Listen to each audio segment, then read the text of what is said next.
శ్రోతలందరికీ నమస్కారం. కోటమర్తి రాధా హిమబిందు గారు రచించిన ఒక మంచి కథని విందాం. భావన అత్తవారింటికి వచ్చి 2 నెలలు అవుతుంది.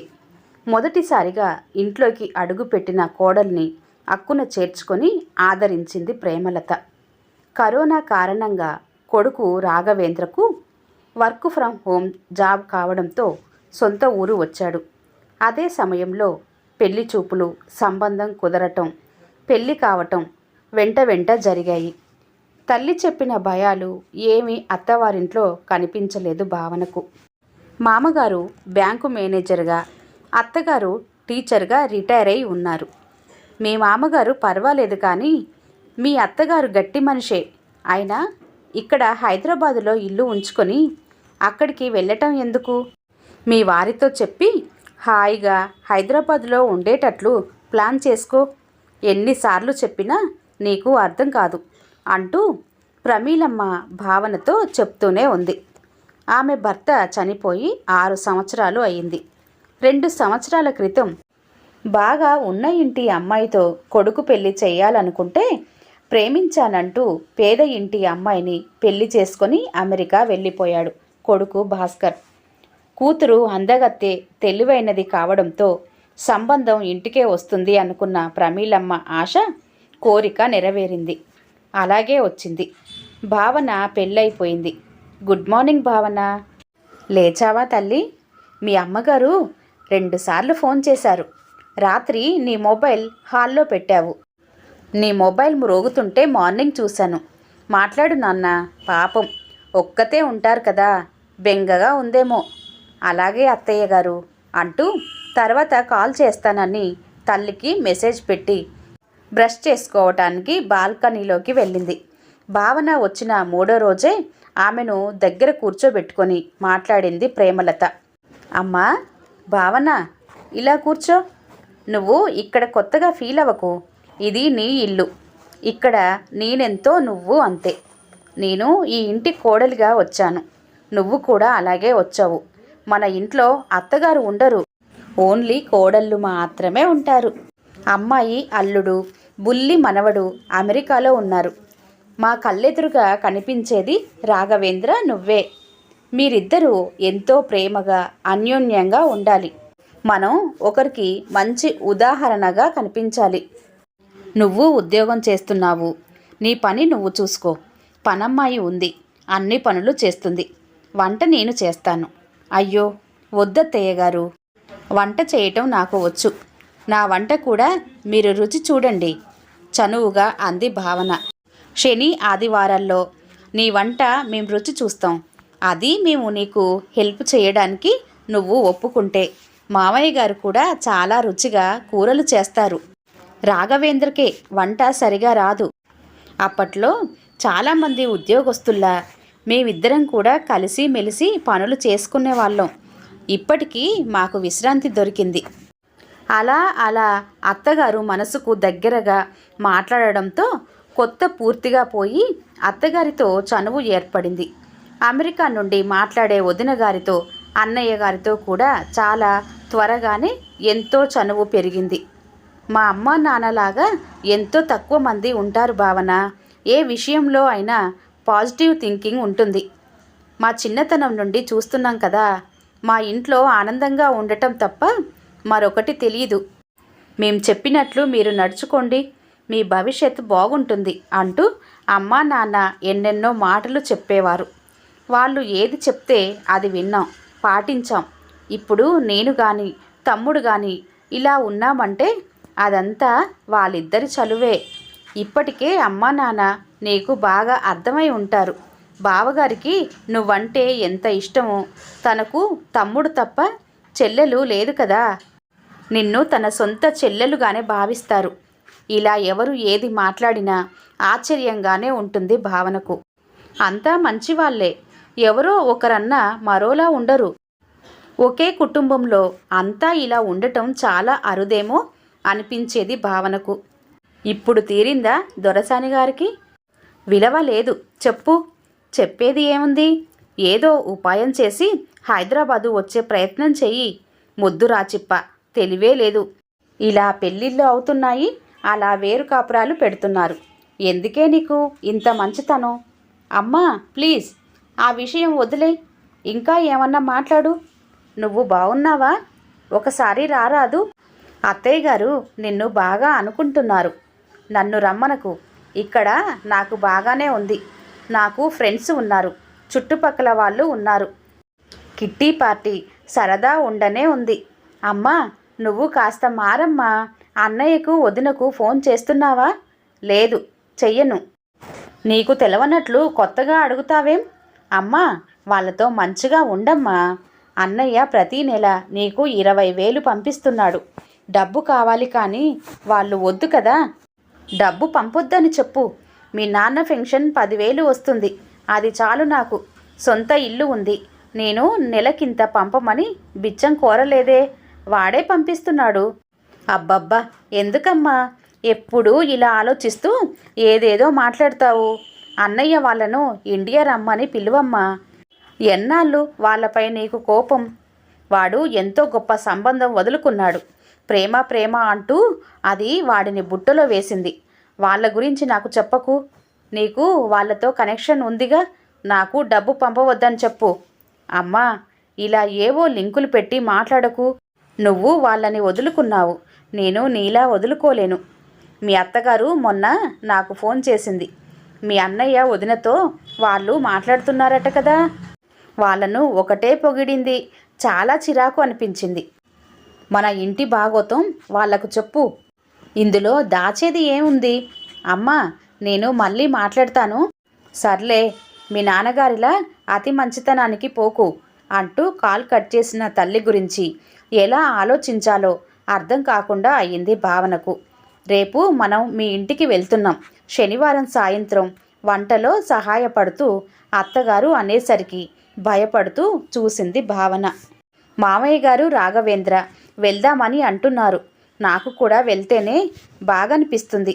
ఒకసారి నువ్వు కూడా అమ్మను చూసినట్లు ఉంటుంది. వీలైతే అమ్మని మనతో రమ్మద్దాం. కొన్ని రోజులు సరదాగా కలిసుందాం.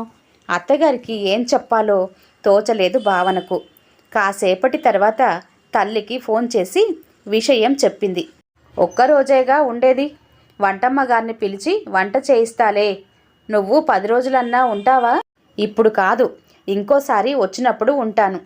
అమ్మా ఇలా అంటున్నానని మరోలా అనుకోకు. వాళ్ళతో మంచిగా మాట్లాడు. ఇదిగో ఇలాంటి మాటలే నాకు నచ్చవు. నీకు, మీ నాన్నకు, మీ అన్నయ్యకు ఎప్పుడూ బయటి వాళ్ళే నచ్చుతారు. సరే ఉంటా. తల్లి కాల్ కట్ చేసేసరికి చాలా బాధగా అనిపించింది భావనకు. తల్లి మర్యాదలు చేయటం చూసి విస్తుపోయింది భావన. ఆ సాయంత్రం దాకా సంతోషంగానే గడిచింది. బయలుదేరే ముందు నలుగురికి బట్టలు పెట్టి ఏమైనా కొనుక్కోమని అల్లుడు బిడ్డకు 10,000 ఇచ్చింది. భావన తల్లిని దగ్గరకు తీసుకొని దుఃఖపడింది.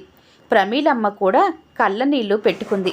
మీరు మా ఇంటికి వస్తుండండి, మేము కూడా ఇక్కడికి వస్తుంటాం. నేను మిమ్మల్ని చాలాసార్లు రమ్మన్నాను, మీరు రాలేదు. మీరు చాలా మొహమాటస్తులు అని భావన చెప్పింది. కొడుకు కోడలు దూరంగా ఉన్నారు. అమ్మాయిని మీరు అప్పుడప్పుడు కలుస్తూ ఉంటే అబ్బాయి కోడలు దూరంగా ఉన్నారన్న ఫీలింగ్ మీకు రాదు అంటూ అత్తగారు ఏదో చెప్తుంటే నువ్వేం మాట్లాడకు అన్నట్లుగా తల్లికి సైగ చేసింది భావన. ఆ తర్వాత నలుగురు బయలుదేరారు. అమ్మ ఎందుకో బాధపడుతుంది కదా. కొద్ది దూరం వచ్చిన తర్వాత అడిగింది ప్రేమలత. అదేం లేదు అత్తయ్య గారు, చాలామంది ఇళ్లల్లో లాగా మన ఇంట్లో ఎలాంటి రూల్స్ ఉండవు. శని ఆదివారాల్లో మీ ఇద్దరు అమ్మను చూడడానికి వస్తుండండి. రాఘవేంద్ర వింటున్నావా? అలాగే అమ్మా. నేను మాట్లాడుతున్నప్పుడు కూడా చాలాసార్లు చెప్పాను. ఏంటో అత్తయ్య గారు అస్సలు అర్థం కారని అలా వదిలేస్తామారా? తెలుసుకోవాలి. నీకు మేవెంతో, కోడలికి వాళ్ళమ్మ అంతే కదా. అమ్మా భావన, మా ఇంట్లో నీకు ఇంకా కొత్త పోలేదు. నీకు ఏది కావాలన్నా అడగమ్మా, మేమంతా నీ వాళ్ళమే. మామగారు అంటుంటే భావన కళ్ళల్లో నీళ్లు నిలిచాయి. తర్వాత డిఫరెంట్ టాపిక్స్ ముగ్గురు మాట్లాడుతుంటే మధ్య మధ్య మాటలు కలిపింది భావన. 3 వారాలు గడిచాయి. ఆ రోజు శుక్రవారం. అత్తగారు మామగారు ఏమైనా అనుకుంటారని రాత్రి డిన్నర్ సమయంలో తల్లిని చూడడానికి వెళ్తానని అన్నది భావన. ముగ్గురు సంతోషపడ్డారు. ఆ విషయం తల్లికి చెప్పింది. పొద్దున్నే బయలుదేరే సమయంలో తల్లి ఫోన్ చేసేసరికి కంగారు పడింది భావన. అమ్మా, ఏంటి ఫోన్ చేశావు అంటూ అడిగిందో లేదో తల్లి బావురుమంది. మన ఇంట్లో దొంగలు పడి బంగారం డబ్బు దోచుకుపోయారు. మొత్తం పోయిందే తల్లి. ఇంకో ఇంట్లో కూడా పడ్డారట. పక్కింటి చలపతి గారు పోలీసులను పిలిచారు. వాళ్ళు వచ్చారు. అంతా గోలగోలగా ఉంది. ఎలాగూ మీరు బయలుదేరుతున్నారు కదా, మీతో పాటు మీ అత్తగారిని మామగారిని తీసుకురండి. సహాయంగా ఉంటారు. వాళ్ళతో నేను మాట్లాడనా ఆదుర్దాగా అంది ప్రమీలమ్మ. వద్దులే, నేను చెప్తాను అంటూ కాల్ కట్ చేసి విషయం ముగ్గురికి చెప్పింది. కాసేపట్లో కారులో నలుగురు బయలుదేరారు. ఇంటి ముందు కారు ఆగడమే ఆలస్యం. కనపడని తల్లి అప్పుడే కనిపించేసరికి చిన్న పాప పరిగెత్తుకొచ్చినట్లుగా ప్రమీలమ్మ పరిగెత్తుకుంటూ వచ్చి కూతుర్ని వాటేసుకొని వెక్కి వెక్కి ఏడ్చింది. దొంగ లోపలికి ఎలా వచ్చాడో తెలియలేదని, గొంతు మీద కత్తి పెట్టి బెదిరించి దోచుకున్నాడని చెప్పింది. చలపతి వచ్చి ప్రసాదరావు రాఘవేంద్రతో మాట్లాడాడు. పోలీసులు దొంగను పట్టుకుంటామని చెప్పారని, అన్నీ తాను చూసుకుంటానని, ఏదైనా అవసరం పడితే ఫోన్ చేస్తానని చెప్పాడు. ఆదివారం సాయంత్రం నలుగురితో పాటు ప్రమీలమ్మ కూడా బయలుదేరక తప్పలేదు. ప్రేమలత, ప్రసాదరావు ఆమెతో మాట్లాడి ఒప్పించారు. వారం రోజులు గడిచాయి. కూతురు చాలా సంతోషంగా కనిపించటం, మిగతా ముగ్గురు చూపించే ప్రేమ ఆప్యాయతలకి విస్తుపోసాగింది ప్రమీలమ్మ. అక్కడ ఇరుగు పొరుగు చేరి ఒకరి మీద ఒకరు చాడీలు చెప్పుకోవటం, ఏవో గొడవలు పెట్టుకోవటం, కిట్టి పార్టీలలో వేషాజాలతో అంతగా మనశ్శాంతి లేకపోవటం, ఎవరో ఒకరు తన తప్పేదో ఉన్నట్లు నిలదీయటం, ఇక జీవితం అంతా ఇంతేనా అని అనుకుంటున్న సమయంలో ఏదో కొత్త ప్రపంచంలోకి వచ్చినట్లు అనిపించింది. విశాలమైన 3 బెడ్రూమ్లు, పెద్ద హాలు, కిచెన్, 3 వైపులా బాల్కనీలు, చక్కటి గాలి, వెలుతురు, అందమైన ఫ్లాట్. ఎప్పుడూ ఇంట్లో సరదా సందడి. ఆ రాత్రి బాల్కనీలో కూర్చున్నప్పుడు ప్రేమలతను అడిగింది ప్రమీలమ్మ. హైదరాబాదులో ఫ్లాటు అద్దెకు ఇచ్చారా? ఇవ్వలేదు. కరోనా ఉన్న ఈ 2 సంవత్సరాలలో అక్కడ కొన్ని నెలలు, ఇక్కడ కొన్ని నెలలు ఉన్నాం. మళ్ళీ ఆఫీసులకు రమ్మంటున్నారు కదా, పిల్లలు వెళ్ళాల్సి వస్తుందేమో. చలపతి గారు ఫోన్ చేశారా? లేదండి, ఏదో ప్రయత్నాలు చేయటమే కానీ పోయినవి అంత త్వరగా దొరుకుతాయా? బంగారం డబ్బు 10 లక్షలు పోగొట్టుకున్నాను. నిద్ర పట్టటం లేదు. మా వారు చిట్టీలు వేసి నగలు చేయించారు. భాస్కరం నెల నెలా పంపే డబ్బు ఇంట్లోనే దాచుకున్నాను. మీరు బ్యాంకులో వేసుకుంటే బాగుండేది. ఇలా పోవలసిన రాత ఉంటే అంత మంచి ఆలోచన రాదు కదా. కట్టలు కట్టలుగా డబ్బు అలా కళ్ళ ముందు కనబడితే నాకు ఎంతో ఇష్టం. మా ఫ్రెండ్స్ చాలామంది అన్నారు లాకర్ తీసుకోండి అని. అంతా నా కర్మ. ఏంటో వదిన గారు, ఎప్పుడు ఏదో ఒక చిరాకు నాకు ఉండాల్సిందే. భాస్కర్కు ఎంత గొప్ప సంబంధం చూశానో. ఏదో పెళ్లిలో ఆ పిల్లను చూసి ప్రేమించాడట. మన వాళ్ళే అనుకోండి. నా మాట కాదని వాడు ఇలా చేస్తే నాకెంత బాధగా ఉంటుంది చెప్పండి. నిజమే, నేను కాదనను. కానీ అన్నీ మనకు అనుకూలంగా జరగాలని లేదు కదా. మా అబ్బాయికి ఎమ్మెల్యే వాళ్ళ అమ్మాయిని ఇస్తామని ఎన్నిసార్లు మమ్మల్ని అడిగారో. ఆ అమ్మాయికి ఇలాగే సాఫ్ట్వేర్ ఉద్యోగం, చాలా ఆస్తి ఉంది. ఒక్కతే కూతురు. నిజానికి వాళ్ళతో మేము ఎక్కడా సరితూగుతాం. మా ఫ్యామిలీ నచ్చి అమ్మాయిని ఇస్తామన్నారు. మా స్థాయికి తగ్గ వాళ్ళు మాకు చాలు అనుకున్నాము. నేను చెప్పేది ఏంటంటే విషయాలను కాస్త ఈజీగా తీసుకోవటం నేర్చుకోవాలి. నిజం చెప్పండి, మన పిల్లలు మనకు కాకుండా పోతారా?